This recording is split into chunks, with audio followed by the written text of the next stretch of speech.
یو لوی بزرګ دی هغه وفات شو چې کله وفات شو د دنیا دغه شاګردان دي د دنیا د هغه مریدان دي چې کله وفات شو سمو د بعد یو شاګرد په خوب کې نه چې زما کم شیخ دی نو هغه شیخ په خسته ماحول کې دی جنتی ماحول دی خسته ماحول دی دې شاګرد دی دا کوم مرید چې خپل شیخ نه تاسو چې حضرت صاحب سره الله رب العزت سم عمل وکړه وې زما الله رب العزت مغفرت فرمایو او زما له خسته جنت را کړې دی خو یو خبره په ډېر عجیب ده ویسا عجیب خبره ده بګي وای عجیب خبره بګي دا چې زما سره په جنت کې کوم ملګری دی دا سړی عامي دی خو زما سره په جنت کې دی زما ملګری دا سړی چې کوم شاګرد دی د خوب نه را پاسېدل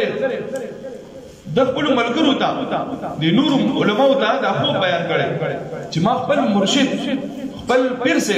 خپل استاد محترم ما په خوب کې لیدل او هغه وایي چې موږ زما سره پلان کې سړی چې عامي سړی دی هغه زما سره په جنت کې دی نو چې د وسره عمل کړي د شیخ صاحب اعمال هم ته معلوم دي د مولانا صاحب د استاد محترم اعمال هم ته معلوم دي چې دا ډېر الله والا سړی دی لیکن دا کم سړی چې یادای دا خو زمیدار دی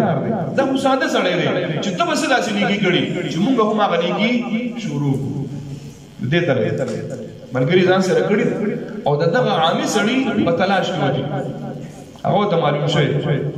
یو ابای ناسته ده په کور کې کار کوي دانه باندې صفا کوي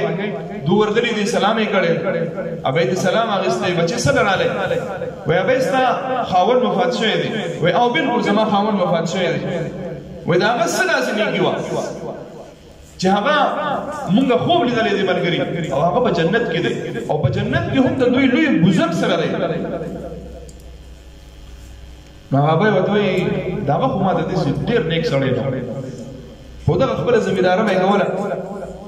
دون دیندار نو د تاسو کومه خبره کوي دون دیندار نو نس عمل خو وایي کنه نو بس بل دغه بنځه وخت موږ به کوو ساده باده ډیر په دې قران هم نه کوي دو قران علم نو ورته نه وی ویل سبق زمیدار سره او ساده څه خو وایي کنه نو زه درته وایم چې نشته څه داسې فازه تاجود یې ماجه نه دل دل څګړي دغه بنځه وخت موږ به سره کوو نو نور د صدقه ورکړي خیرات یې کړي نه نه یې سیم نه دي کړي یوځای چې زونه څه نه دي کړي چې کله د علما پاسې نه دي هغه به وته بچي ور یو من یو خبره ده کبته الله رب العزت بخلی نو هغه نشم ویل وېسه خبره ده وای هغه چې بګره سحر د اموز وکړو کنه او د جمعه نه مکور درا